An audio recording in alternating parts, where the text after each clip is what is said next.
నమస్తే, very good morning. Welcome to BRK business buzz. ఈరోజు market ఎలా ఉంది? స్టాక్ మార్కెట్లో ఎలాంటి కదలికలు నమోదయ్యాయి? ఏ స్టాక్స్ లాభపడ్డాయి, ఏవి నష్టపోయాయి, మరియు రేపటి మార్కెట్కు ఎలాంటి వార్తలు కీలకం కానున్నాయి అనే విషయాలపై సమగ్ర విశ్లేషణను ఈరోజు మీకు అందించబోతున్నాం. ఇక ఈరోజు మనతో పాటు మార్కెట్కి సంబంధించి విశ్లేషణ అందించడానికి ప్రముఖ సీనియర్ స్టాక్ మార్కెట్ అనలిస్ట్ ప్రభు మాలంపాటి గారు మనకు లైవ్లో స్టూడియోలో సిద్ధంగా ఉన్నారు. వారితో మాట్లాడదాం. సార్ నమస్కారం. సార్ నమస్తే అండి. Welcome to business buzz. Sir thank you for calling. Yes sir, చెప్పండి ముందుగా ఈరోజు మార్కెట్ ఎలా ఉందంటారు సార్? అంటే కన్సాలిడేషన్ నడుస్తోంది. సో ఎప్పుడైనా లాస్ట్ 2-3 వీక్స్ పెరిగిన తర్వాత ఈ వీక్ కన్సాలిడేషన్ ఉంటుంది. ట్రిగర్ పాయింట్స్ ఏం లేవు అనుకున్నాం కాబట్టి అదే నడుస్తోంది. కన్సాలిడేషన్ అంటే 25,200 to 26,000 రేంజే నడుస్తోంది. ఆ లోపలే మనకి ప్లస్ ఆర్ మైనస్ అటు ఇటు ఉంటుంది. ఎందుకంటే మండే కొంచెం ప్లస్ ఉంది, మైనస్ ఉంది బాగా 150 పాయింట్స్. నిన్న కొంచెం ప్లస్. అంటే ఎక్కువ పడటానికి ఇష్టపడట్లేదు మార్కెట్ కూడా. ఎందుకంటే సంథింగ్ మార్కెట్ ఏదో ఆశిస్తోంది, ఆ ట్రిగర్ పాయింట్ కోసం చూస్తుంది కాబట్టి మార్కెట్ని పడేయదలుచుకోలేదు ఎవరు కూడా. సో ఎందుకంటే ట్రిగర్ పాయింట్స్ ఏమి లేనప్పుడు నెక్స్ట్ ట్రిగర్ ఏంటి అన్నప్పుడు మనకి మెయిన్ వచ్చేసి మనం అనుకున్నట్టు 8th ఇదే కాబట్టి 8th నైట్ ట్రంప్ టారిఫ్ గురించే ఉంది కాబట్టి ఆయన ఏం చేస్తాడనేది 10% ఉంచుతాడా, లేకపోతే స్టీల్ మీద 25% అన్నాడు, అది తీసేస్తాడా ఉంచుతాడా? ఎందుకంటే అది తీసేస్తే మనకి చాలా బెనిఫిట్ అవుద్ది. సో ఇట్లాంటివి ఉంటాయి కాబట్టి ఆయన్ని నమ్మలేం. ఎప్పుడు రాత్రి ఒకటి చెప్తే మార్నింగ్ తెల్లారిన తర్వాత ఇంకోటి చెప్తాడు ఆయన.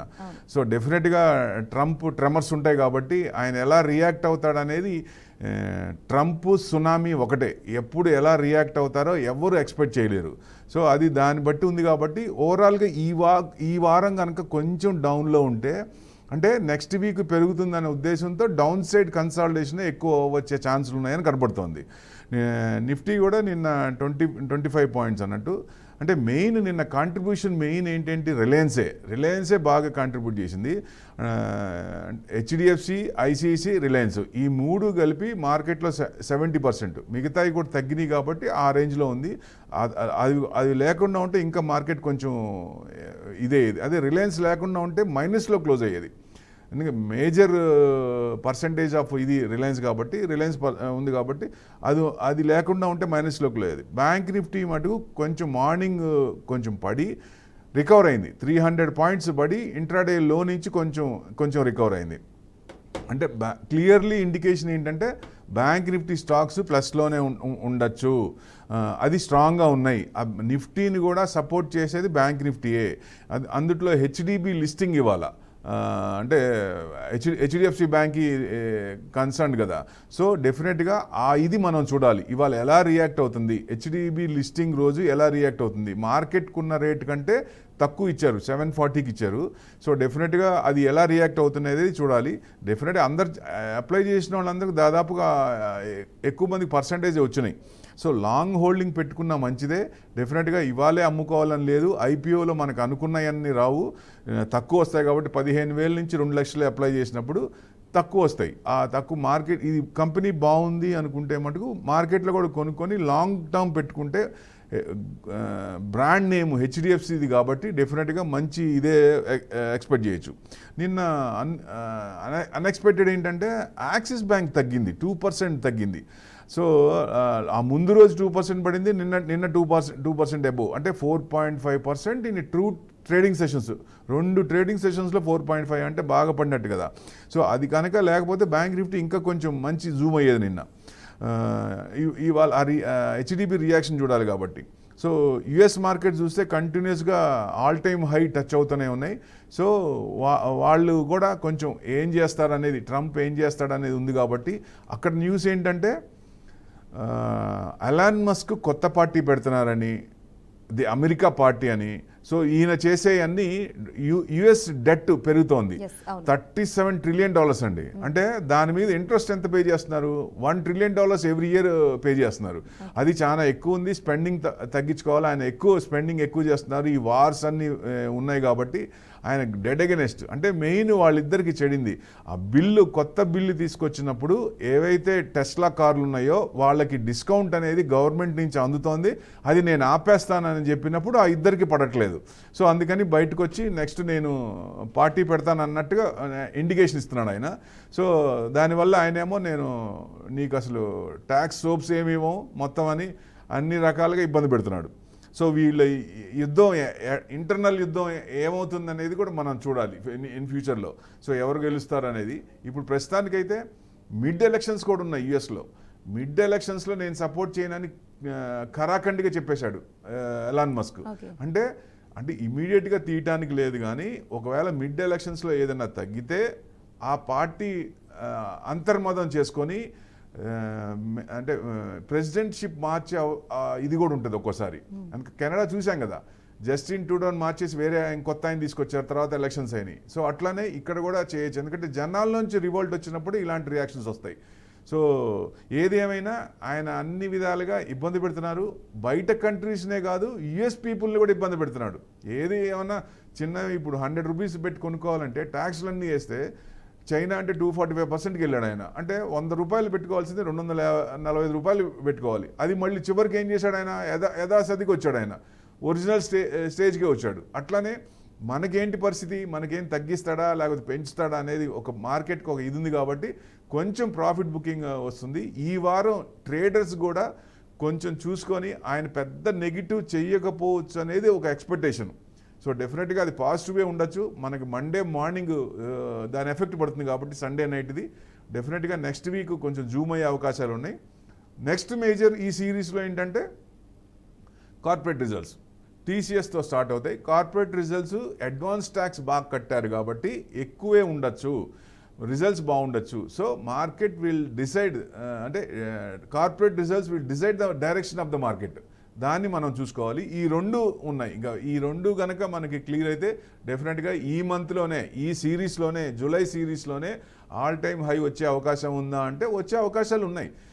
ఎందుకంటే కమింగ్ చూడండి, పండగల సీజన్ వస్తుంది, దీవాళీ వస్తుంది. ఎవ్రీ ఇయర్ దీవాళీకి కూడా హై ఉంటుంది కాబట్టి దివాళీ దాకా ఎప్పుడైనా ఏ టైంలో అయినా రావచ్చు ఆల్ టైమ్ హై. అంటే ఆల్ టైమ్ హై ఎక్కడండి, 26,277 300 దాకా వచ్చినా అక్కడి నుంచి కొంచెం ప్రాఫిట్ బుక్ అయ్యి ప్రతి ఒక్కళ్ళు ఏంటంటే హై వచ్చినప్పుడు కొంచెం సైకలాజికల్ ఫీలింగ్ ఉంటుంది, అమ్మ ఇక్కడ అమ్మేసుకుందాం ప్రాఫిట్ బుక్ చేసుకుందాం అని ఉంటుంది కాబట్టి అక్కడ అమ్ముకునే ఛాన్సులు ఉంటాయి. అక్కడ రీట్రేస్మెంట్తో కొంచెం తగ్గే అవకాశాలు ఉంటాయి. ప్రతి ఒక్కరికి కూడా ఇది మనమేంటంటే ఇన్వెస్టర్స్ కానీ ట్రేడర్స్ కానీ ఆ పడినప్పుడు ఏదైతే పడిందో పడటానికి మనం క్యాష్ రెడీగా చేసి పెట్టుకుంటే డెఫినెట్గా మంచి రేట్లో ప్రతి ఒక్కరికి దొరికే అవకాశం ఉంటుంది. ఎప్పుడైనా సరే ట్రేడింగ్లో డబ్బులు పోగొట్టకుండా ఇన్వెస్ట్మెంట్ యాంగిల్లో చూసుకుంటే ట్రంప్ కూడా అవకాశం ఇస్తున్నాడు కదా, 3 రోజులకి ప్లస్ ఆర్ మైనస్ అవుతుంది కాబట్టి దాన్ని సద్వినియోగం చేసుకుంటూ ఎక్కువ ఇది చేసుకుంటే అంటే ఇన్వెస్టర్స్తో పాటు ట్రేడర్స్తో కూడా సంపాదించుకునే అవకాశం ఉందంట నేను. సో ఇవన్నీ ఉన్నాయి కాబట్టి సెక్టార్స్ పరంగా చూస్తే bank Nifty, IT, FMCG, auto ఇవి సెక్టార్స్ కొంచెం బాగుండొచ్చు అనేది ఎక్స్పెక్టేషను. సో డెఫినెట్గా ఎందుకంటే ఇంట్రెస్ట్ రేట్లు తగ్గించారు కదా, ఇంట్రెస్ట్ రేట్ తగ్గించినప్పుడు జనరల్గా అన్నిటి మీద ఇంట్రెస్ట్ తగ్గినప్పుడు కార్ లోన్స్ కానీ వీటి కానీ ఎక్కువ మంది తీసుకోవడానికి అవకాశం ఉంటుంది. ఇప్పుడు కంపెనీస్ అనుకోండి, కార్పొరేట్ రిజల్ట్స్ పేమెంట్ చేయాల్సిన ఇన్స్టాల్మెంట్స్ కూడా ఇంట్రెస్ట్ తగ్గినప్పుడు, రెపో రేట్ తగ్గినప్పుడు వాళ్ళు చేసే పేమెంట్ తగ్గినప్పుడు ఆ ప్రాఫిట్స్ కంపెనీలో కలుస్తాయి కాబట్టి డెఫినెట్గా అది మామూలుగా ఉండే ప్రాఫిట్స్ దానికంటే కొంచెం ఎక్కువ వచ్చే అవకాశాలు ఉంటాయి. రేట్లు తగ్గినప్పుడు డెఫినెట్గా అందరికీ శుభసూచకం, మార్కెట్కి ఇన్వెస్టర్స్ కూడా మంచి తరుణం ఇది. సో నెక్స్ట్ మళ్ళీ మీకు సెప్టెంబర్ అంటున్నారు, సెప్టెంబర్లో కూడా ఇంకా 25 బేసిస్ 50 బేసిస్ పాయింట్స్ తగ్గించే అవకాశాలు ఎక్కువ కనబడుతున్నాయి. అంటే ఎటు చూసినా మనకి నెగిటివ్ ఏమి లేదు. India side we are very strong, bull run is still intact, no doubt at all. Use the retracements. ఏదైనా మార్కెట్ పడిందంటే భయం లేకుండా ఇన్వెస్ట్మెంట్ చేసుకోండి. డెఫినెట్గా మనం పెరిగే అవకాశాలు ఎక్కువ ఉన్నాయి. ఎందుకంటే మన ప్రైమ్ మినిస్టర్ పాలసీని కానీ ఆయన అదర్ కంట్రీస్తో ట్రీట్ చేసే విధానం కానీ ఈయన ట్రీట్ చేసే విధానం కానీ ఎక్కడ చూసినా రెడ్ కార్పెట్ కాబట్టి ఆయన పాలసీస్ నచ్చినాయి. పిఎల్ఐ స్కీమ్ కింద కొన్ని కంపెనీలు మంచి బెనిఫిట్ అవుతున్నాయి. ఆ కంపెనీలు బెనిఫిట్ అయితే ఇంకా గ్రోత్ అవుతాయి. సో డిఫెన్స్ సెక్టర్ బాగా పెరిగిన తర్వాత మళ్ళీ ఆర్డర్స్ వచ్చినాయి. ఇప్పుడు బ్రహ్మోస్ కానీ ఇట్లాంటివన్నీ మన పాకిస్తాన్ వార్తో కూడా మన ఆర్మ్స్ అన్నీ వెరీ స్ట్రాంగ్. చైనా కంటే మనమే స్ట్రాంగ్ అని వరల్డ్ మొత్తం తెలుసుకుంది. సో ఆర్డర్స్ ఎక్కువ వస్తున్నాయి కాబట్టి డిఫెన్స్ సెక్టార్స్ కూడా ఇన్వెస్ట్మెంట్ చేసుకోవచ్చు. మంచి కంపెనీలు HAL, BDL ఇట్లాంటి కంపెనీలు. సో ఆర్డర్స్ని బట్టి ఆ ఆర్డర్స్ని వాళ్ళు టర్న్ చేస్తున్నారా లేదా, ఆ టైంకి ఇచ్చినప్పుడు ఆ టైంలో కంప్లీట్ చేస్తున్నారా లేదా అనేది ముఖ్యం. సో డెఫినెట్గా ఈ కంపెనీ ఇలాంటి కంపెనీలని పెరిగే అవకాశాలు ఎక్కువ కనపడుతున్నాయి. ఎందుకంటే టోటల్గా చూస్తే మనకి అన్నీ బాగున్నాయి కాబట్టి ఇంకా ఏం చూడాలి నెక్స్ట్ అంటే గ్రీన్ ఎనర్జీ చూస్తే అది కొంచెం టైం పట్టేటట్టుంది. గ్రీన్ ఎనర్జీ స్టాక్స్ అంటే ఇరెడా ఇట్లాంటివన్నీ రెన్యూబుల్ ఎనర్జీ, ఆ రెన్యూబుల్ ఎనర్జీ అన్ని లాంగ్ హోల్డింగ్ పెట్టుకోవాలి. కానీ ఇప్పుడు ప్రస్తుతానికి వాటికి చిన్నగా ఆ స్క్రిప్ట్లో ఏదైనా బాగా పడ్డప్పుడు అవి కొంచెం మనం అనుకున్న దాంట్లో కొంచెం స్టాగర్డ్ మేనర్లో కొంచెం అక్రూడ్ చేసుకుంటూ ఉంటే లాంగ్ టర్మ్లో మల్టీ బ్యాగర్లు అయ్యే అవకాశాలు ఉంటాయి. సో మళ్ళీ డ్రోన్ టెక్నాలజీ కూడా విపరీతంగా పెరుగుతుంది. ఇదివరకు యుద్ధాలు ఏంటంటే తెలంగాణలో వ్యవసాయంలో కూడా డ్రోన్లు ఉపయోగిస్తున్నారు. అది ఫెంటాస్టిక్ కదా, మార్వెలస్ అది. సో ఆ టెక్నాలజీ రైతులు కూడా అవలంబిస్తున్నారు, దీన్ని ఆచరిస్తున్నారు. So it's very good sign. Drone technology కూడా $300 బిలియన్ పెరుగుతుందని మన ప్రైమ్ మినిస్టరే నెక్స్ట్ 3 yearsలో టార్గెట్ పెట్టుకున్నారు. అది కూడా డ్రోన్ టెక్నాలజీ కూడా డ్రోన్ కంపెనీస్ వాటి మీద కూడా మనం ఇన్వెస్ట్మెంట్ చేయొచ్చు. ఆ స్క్రిప్ట్స్ ఏదన్నా పడినప్పుడు అంటే డైరెక్ట్గా స్క్రిప్ట్స్ చెప్పకూడదు కాబట్టి ఆ సెక్టార్లో డ్రోన్ టెక్నాలజీ ఏ స్క్రిప్ట్స్ ఉన్నాయో ఇండివిజువల్గా అంటే ఎవరు ఏం చెప్పినా కానీ మనం పెట్టే మన డబ్బులు కాబట్టి డెఫినెట్గా ప్రతి ఒక్కళ్ళు కూడా it's hard and money. So దాన్ని మనం పెట్టేటప్పుడు ఏం చేస్తున్నాం, ఎక్కడ పెడుతున్నాం అనేది చూసుకొని మంచి కంపెనీల్లో గ్రోత్ ఉన్న కంపెనీలో కొంతమంది ఏం చేస్తారు, PE రేట్ ఎక్కువ ఉందని చెప్పి ఇంకా పడిపోద్ది అనే ఉద్దేశంతో అంటారు. కానీ సేల్స్ పెరుగుతూ ప్రోడక్ట్ డిమాండ్ ఉంటే PE పెరుగుతూనే ఉంటుంది, తగ్గదు. సో అలాంటి కంపెనీలు సెలెక్ట్ చేసుకున్న మంచిదే. మంచి కంపెనీలు సెలెక్ట్ చేసుకొని లాంగ్ టర్మ్లో ఉంటే డెఫినెట్గా మంచి ఛాన్సులు వచ్చే అవకాశం ఉంటుందండి. అంటే కన్సల్టేషన్ లాస్ట్ 4 days నుంచి అవుతుంది కాబట్టి సో ఎక్కువ అంటే US మార్కెట్స్ ఏమో ఆల్ టైమ్ హై వెళ్తూ ఉన్నాయి. మేబీ నెక్స్ట్ వీక్లో వాళ్ళు ఏంటి పరిస్థితి, వాళ్ళు తగ్గుతారా? ఎందుకంటే మనకంటే ముందున్నారు, మనం ఇంకా 2 to 3% ఆల్ టైమ్ హైలో ఉన్నాం. సో డెఫినెట్గా మనం ఆల్ టైమ్ హై టచ్ అయ్యే ఛాన్స్ ఉన్నాయి. మనం స్ట్రాంగ్ కూడా ఎందుకు అంటున్నామంటే మిడ్ అండ్ స్మాల్ క్యాప్ బాగా స్ట్రాంగ్ ఉన్నాయి. ఎప్పుడైనా సరే ఇన్వెస్టర్స్కి మిడ్ అండ్ స్మాల్ క్యాప్ కనుక బాగా పెరుగుతుంటే ప్రతి ఒక్కళ్ళకి కూడా డబ్బులు వస్తాయి. ఇప్పుడు లార్జ్ క్యాప్స్ ఉన్నాయనుకోండి, అందరూ కొనలేరు, రేట్లు ఎక్కువ ఉంటాయి కదా. సో అందుకని మూమెంట్స్ ఎక్కువ ఉంటాయి అవి. కానీ ఇంట్రెస్ట్ వరకే వర్కౌట్ అవుతాయి. బ్యాంక్ ఇంట్రెస్ట్ కంటే కొంచెం ఇంట్రెస్ట్ వచ్చే ఛాన్స్ ఉంటుంది డివిడెండ్తో యాడ్ చేసుకుంటే. అట్లా లార్జ్ క్యాప్ కాకుండా మిడ్ క్యాప్ ఎప్పుడైతే స్ట్రాంగ్ ఉందంటే ఆ కంట్రీ స్ట్రాంగ్ ఉన్నట్టే లెక్క. సో ఫ్లరిష్ అవుతున్నట్టే లెక్క, అంటే ఫ్యూచర్ బాగుంటుందని. ఇప్పుడు మన ఇన్వెస్టర్సే కాదు, FIIs కూడా టర్న్ అవుతున్నారు చూడండి. ఇది లాస్ట్ 1.5 year అమ్ముకుంటా లాస్ట్ ఒక 2 months 1.5 month నుంచి పాజిటివ్ జోన్లోకి వచ్చారు. అది ఇట్స్ వెరీ పాజిటివ్ సైన్ మన మార్కెట్కి. ఎందుకంటే పడినప్పుడు కూడా పెద్ద అమ్మట్లేదు, బాగా పడినప్పుడు కూడా కొంటున్నారు వాళ్ళు. సో మార్కెట్ పడేసి జనరల్గా కొంటారు వాళ్ళు, పడినప్పుడు ఎంటర్ అవుతున్నారు. It's a very good sign. Mutual funds చూసుకోండి, ఇదివరకు 1-2% క్యాష్ ఇది ఉండేది. ఇప్పుడు సిప్పుల ద్వారా 26,000 కోట్లు ఎవ్రీ మంత్ యాడ్ అవుతుంటే వాళ్ళు 7 to 8% క్యాష్ పెట్టుకొని రెడీగా ఉంటూ మార్కెట్ పడినప్పుడు ఎమ్మటే దాన్ని కొనుక్కుంటున్నారు. అందుకే మన మార్కెట్ ఎక్కువ పడట్లేదు. అందుకని ఈ రకంగా చూసినా mid cap and small cap కనుక స్ట్రాంగ్ ఉంటే మన మార్కెట్ స్ట్రాంగ్ ఉన్నట్టు, మన ఇన్వెస్టర్స్కి హెల్తీగా ఉన్నారని లెక్క. సో చాలా మందికి ఏంటంటే ఒక ఇది ఉంటుందండి, మనం కొనగానే స్క్రిప్ట్ పడింది అనిపిస్తుంది, కానీ ఫండమెంటల్స్ ఉన్న స్టాకు మనం చెప్పినట్టు వినదు. దాన్ని ట్రెండ్ మనం పట్టుకోవాలి, కానీ మన ట్రెండ్ అది పట్టుకోదు. ఇది ప్రతి ఒక్కళ్ళు గుర్తుపెట్టుకోవాలి. కొనంగానే పడుతుందన్న ఫీలింగ్ ప్రతి ఒక్కరికి ఉంటుంది. మన వ్యూ ఏంటంటే బ్రాడ్ వ్యూ ఉంది. మనం ఈ ఇన్స్టెంట్ కాదు, షార్ట్ టర్మ్ అని కాదు. కొన్ని షార్ట్ టర్మ్ పెట్టుకున్నా ఒకవేళ వస్తే సంతోషం, రానప్పుడు ఆ కంపెనీ లాంగ్ టర్మ్ వ్యూ కూడా బాగుండి మంచి ఫండమెంటల్స్ ఉండి స్ట్రాంగ్గా ఉండి సేల్స్ పెరుగుతూ గ్రోత్ ఉంటే డెఫినెట్గా అలాంటి కంపెనీలు పెట్టుకుంటే ఇవాళ కాకపోయినా రేపైనా మనకి దాంట్లో ప్రాఫిట్స్ వస్తాయనే ధీమా ధైర్యం మనకి రావాలి. అలాంటి కంపెనీల్లోనే పెట్టుకుంటే హ్యాపీగా తడిగుడ్డేసుకొని పడుకోవచ్చు. ఎందుకంటే money will work for us. అది మనకి బ్యాక్ ఎండ్లో మన కోసం పనిచేయాలి. ఎందుకంటే లాంగ్ టర్మ్ పెట్టుకున్నప్పుడు ప్రతిసారి ప్రతి గంట ప్రతి నిమిషానికి ప్రతి 5 నిమిషాలకి చూడాల్సిన పని లేదు.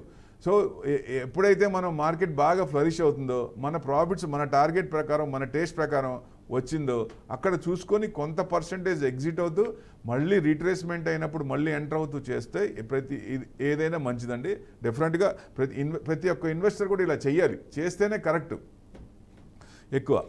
Okay, right. అలాగే ప్రభు గారు, ఇంకా గోల్డ్ గురించి ముఖ్యంగా మాట్లాడుకోవాలంటే చాలామంది చాలా న్యూస్లలో వాటిలలో కూడా వస్తున్నాయి, తగ్గిపోతుంది పూర్తిగా 50,000 వరకు కూడా వస్తుంది అని చెప్తూ ఉన్నారు. మరి అది నిజమే అంటారా, తగ్గుతుంది అంటారా? నిజంగా వెయిట్ చేసి 2 days నుంచి చూస్తుంటే యూట్యూబ్లో అదరగొట్టేస్తున్నారు 50,000కి వస్తుంది గోల్డ్ అని. 50,000 గోల్డ్ వచ్చే ఛాన్స్ నాకు అంటే 50,000కి వస్తుంది అనుకోవచ్చు. ఎప్పుడు వస్తుంది? వార్లు ఏమి ఉండకుండా ఉండాలి, ఎకానమీ స్ట్రాంగ్ ఉండాలి, రైట్, గ్లోబల్ ట్రేడ్ టెన్షన్స్ ఉండకూడదు. మరి అన్నీ ఉన్నాయిగా మనకి. ఇవన్నీ ఉన్నప్పుడు how it will come to 50,000? ఏ రకంగా వస్తుంది? అంటే ఆల్రెడీ కొంచెం కొంచెం తగ్గుతుంది కదా, అలానే తగ్గుతూ వస్తుంది అని చెప్పేసి. అంటే డిమాండ్ ఎలా పెరిగింది? రిటైల్గా పెరిగిందా, హోల్సేల్గా పెరిగిందా, ఎలా పెరిగింది? ఆర్బీఐ బ్యాంక్స్ మనకి ఎట్లాగో వరల్డ్లో సెంట్రల్ బ్యాంక్స్ కూడా మోర్ దెన్ 1,000 tons ఎక్రూడ్ చేస్తున్నాయి. చైనా చూడండి, ఎప్పుడు గోల్డ్ మీద ఇన్వెస్ట్మెంట్ చేయని కంట్రీ 2,000 టన్నులు మెట్రిక్ టన్నులు ఎక్రూడ్ చేసింది. అంటే వాళ్ళు గనక అమ్మితే, వాళ్ళు కనుక ప్రాఫిట్ బుక్ చేసుకోవటం మొదలు పెడితే కొంచెం తగ్గే అవకాశాలు ఉంటాయి. జనరల్గా బాగా పెరిగింది కాబట్టి దాదాపుగా ఈ సంవత్సరం చూస్తే 40% దాకా రిటర్న్స్ ఉన్నాయి. గోల్డ్ మీరు లాస్ట్ 20-25 years వెనక్కి వెళ్తే యావరేజ్గా చూసుకున్న 4% కూడా ఉండదు. గోల్డ్ మీద ఇంట్రెస్ట్ వర్కౌట్ కాదు. ఇది ఈ సంవత్సరమే వచ్చింది. ఇది మనకు తెలుసు, ఎందుకు వచ్చింది అనేది కూడా తెలుసు. ఎందుకంటే ఓ పక్క బ్యాంక్స్ ఎక్రూడ్ చేస్తున్నాయి, ప్లస్ ఎక్కువ ఇది అంటే ట్రెమర్స్ వల్ల కానీ వార్స్ వల్ల కానీ అన్సర్టనిటీ మార్కెట్లో ఉన్నప్పుడు గోల్డ్ పెరిగే అసెట్ క్లాస్లో గోల్డ్ పెరిగే అవకాశాలు ఎక్కువ ఉంటాయి. ఇప్పుడు ఇది తగ్గుతుంది, పక్కాగా తగ్గుతుంది, లేకపోతే ఇది పెరుగుతుందని చెప్పలేము. ఎందుకంటే తగ్గదు అనుకున్నప్పుడు ఏదో ఒకటి మళ్ళీ కొత్త ఇష్యూ తేవచ్చు, మళ్ళీ కొత్త వార్ రావచ్చు, లేకపోతే కొత్త ఏదైనా ఎకనామిక్ ఏదైనా రావచ్చు. సో వచ్చినప్పుడు అది చెప్పలేము. అప్పుడు అసెట్ క్లాస్లో ఏం చేస్తారు? హెడ్జింగ్ చేసుకోవడానికి ఈ స్టాక్ మార్కెట్లో లాస్ దాన్ని కవర్ చేసుకోవడానికి అది హెడ్జింగ్ వరకే పనికొస్తుంది. ఇన్వెస్ట్మెంట్ పరంగా గోల్డ్ పనికిరాదు ఎట్టి పరిస్థితిలో. మన గోల్డ్ ట్రాక్ రికార్డ్ చూస్తే ఎవరికైనా క్లియర్గా అర్థమవుతుంది. 4% కంటే ఎక్కువ ఉండదు లాంగ్ టర్మ్ తీసుకుంటే. కానీ ఈ సంవత్సరం ఉంది కాబట్టి కొంచెం ఎక్కువ కనపడుతుంది. 40% అనేది ప్రతి ఒక్కళ్ళకి ప్రీసియస్ మెటల్, అందుట్లో ఆడవాళ్ళకి ఇష్టమైన ఇది. సో డెఫినెట్గా ఏ ఫంక్షన్ అయినా, ఏ చిన్న ఇదైనా గోల్డ్ మీదే ఇది చేస్తారు కాబట్టి అదొక సెంటిమెంట్ మనకి. దేనికైనా ముందు ఏదైనా స్టార్ట్ చేసేటప్పుడు కూడా గోల్డే ముందు కొంటారు కదా. సో అట్లా ప్రతిదీ కూడా అంటే మనం సంపాదించిన డబ్బుల్లో 5-10% అనేది గోల్డ్లో పెట్టుకుంటే ఉత్తమము. అంతకు మించి ఎక్కువ పెట్టాల్సిన పని లేదు. ఈ మ్యూచువల్ ఫండ్స్ కూడా 5 to ఇప్పుడిప్పుడే కొత్త ఫండ్స్లో గోల్డ్లో కూడా డైవర్సిఫైడ్ చేసి గోల్డ్లో పెడుతున్నారు. ఈవెన్ చైనా కూడా పర్మిషన్ ఇచ్చింది, అంతకుముందు పర్మిషన్ లేదండి. వాళ్ళు గోల్డ్లో పెట్టడానికి ఛాన్స్ లేదు. వాళ్ళు గవర్నమెంట్ ఎక్రూడ్ చేస్తూ మ్యూచువల్ ఫండ్స్ కూడా కొంత పర్సంటేజ్ గోల్డ్లో పెట్టమని పర్మిషన్ ఇచ్చింది. సో దానివల్ల ఈ అన్ని కారణాల వల్ల పెరిగింది. సో తగ్గదా అంటే విపరీతంగా తగ్గే అవకాశాలు కనపడట్లేదు. జనరల్గా బాగా పెరిగినప్పుడు 15-20% తగ్గే అవకాశాలు ఎక్కువ ఉంటాయి. అంటే మీకు 90,000 కట్ అయిందా, 85,000 వరకు వచ్చే అవకాశాలు ఉంది. సో అక్కడి నుంచి మళ్ళీ ఎందుకంటే తగ్గినప్పుడు బ్యాంకులు ఊరుకోగా ఇవన్నీ ఎక్రూడ్ చేస్తున్నాయి కదా, మరి తక్కువ రేట్లో వచ్చినప్పుడు వాళ్ళు కూడా కొంటారు కదా. సో డిమాండ్ పెరుగుతుంది కదా అక్కడ.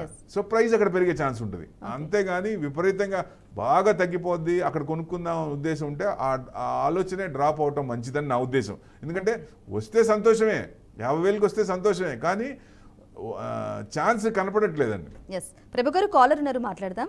ఎస్, బంగారెడ్డి గారు ప్రకాశం నుంచి. బంగారెడ్డి గారు నమస్కారం అండి.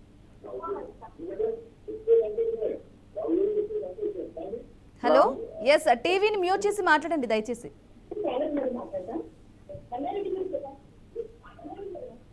ఎస్ బంగారెడ్డి గారు. సార్ నమస్తే సార్, చెప్పండి సార్. సార్ ఇప్పుడు మొన్న స్టాక్స్ పడిపోయినప్పుడు యూనియన్ బ్యాంక్ కి ప్లస్ బిఐఎస్ఎఫ్ అంటే స్టాక్స్ ఎంచుకున్నామండి మేము. Union bank, GIC, okay. BASF అండి, BASF, okay, BSF, okay, chemical company. Union bank వచ్చేసి నేను ఆ రోజు అంటే ఊరికే ఫస్ట్ టైం మేము రావటం, అందుకని దాన్ని ఊరికే ఒక ఒక 20 షేర్స్ కొన్నాము. అది ఇప్పుడు 150కి పోయిందండి. 108 రూపాయల రోజు కొన్నాము. ఓకే. ఇప్పుడు BASF లో ఇంతకుముందు 8700 టాప్ పోయింది పోయిన సంవత్సరం. అది ఇప్పుడు 5000లో ఉందండి. ఓకే. దాని మీద 5200 ఉంది సార్. ఇప్పుడు ఒక 2 లక్షలు దాంట్లో ఇన్వెస్ట్ చేద్దాం అనుకుంటున్నానండి. సార్ ఒక్కసారి ఎప్పుడైనా నేను ఒక చెప్పేది బేసిక్ ఫండమెంటల్ ఏంటంటే మీకున్న డబ్బుల్లో మ్యాక్సిమం పర్సంటేజ్ ఒకే స్క్రిప్ట్లో పెట్టకండి. ఎందుకంటే ఒకవేళ ఏదైనా ఎదురుగాలి వీచినప్పుడు ఆ స్క్రిప్ట్లో మనం అది తగ్గుతున్నప్పుడు తగ్గే అవకాశాలు ఎక్కువ ఉంటాయి. ఎప్పుడైనా సరే ఇప్పుడు జనరల్గా ఒక 25,000 లేదా 50,000 అంటే 2 లక్షలు అంటున్నారు. 4 స్క్రిప్ట్లు వస్తాయా? 25,000 అంటే 8 స్క్రిప్ట్లు వస్తాయా? 8 స్క్రిప్ట్లో మీకు షార్ట్ టర్మ్ పెట్టుకున్న 5 to 10% వచ్చినప్పుడు ఎగ్జిట్ అయితే మీకు జోష్ వస్తుంది, మనం పెట్టినందుకు సంతోషంగా ఉంటుంది. అలా చేయాలంటే మీకు మీ అనలిస్ట్ అయితే ఎవరైతే ఉన్నారో వాళ్ళని అడిగి చేయాలి. అంటే మీరు ఫస్ట్ టైం ఫ్రెషర్స్ అంటున్నారు, మార్కెట్ గురించి ఇప్పుడిప్పుడే అవగాహన అన్నారు. మీరు ఫస్ట్ చేయాల్సిందల్లా మ్యూచువల్ ఫండ్స్లో బ్యాలెన్స్ అడ్వాంటేజ్ ఫండ్ అదొకటి పెడుతూ మిగతాది ఇంకా అమౌంట్ పెరుగుతున్నప్పుడు లంసమ్గా mid cap, small cap, large cap అంత కొంత అమౌంట్ భారీగా కాకుండా కొంత అమౌంట్ ఒక 5,000, 10,000, 15,000 పెడుతూ ఉంటే ఏమవుతుందంటే మీకు రిపోర్ట్లు వస్తుంటాయి. క్వార్టర్కి కానీ 6 months కానీ ఒక రిపోర్ట్ వస్తుంది ఆ కంపెనీ నుంచి, ఆ AMC నుంచి, మేము దీంట్లో పెట్టాం. మళ్ళీ నెక్స్ట్ క్వార్టర్కి మళ్ళీ రిపోర్ట్ వస్తుంది. షఫుల్ చేసినాయా ఫ్రెష్ స్టేట్మెంట్ వస్తుంది. సో ఎందుకు చేస్తున్నారు ఏంటి అనేది మనం కనుక ట్రాక్ చేసుకుంటే డెఫినెట్గా ఇది పెద్ద రాకెట్ సైన్స్ ఏం కాదు, ఎవరైనా సరే నేర్చుకోవచ్చు.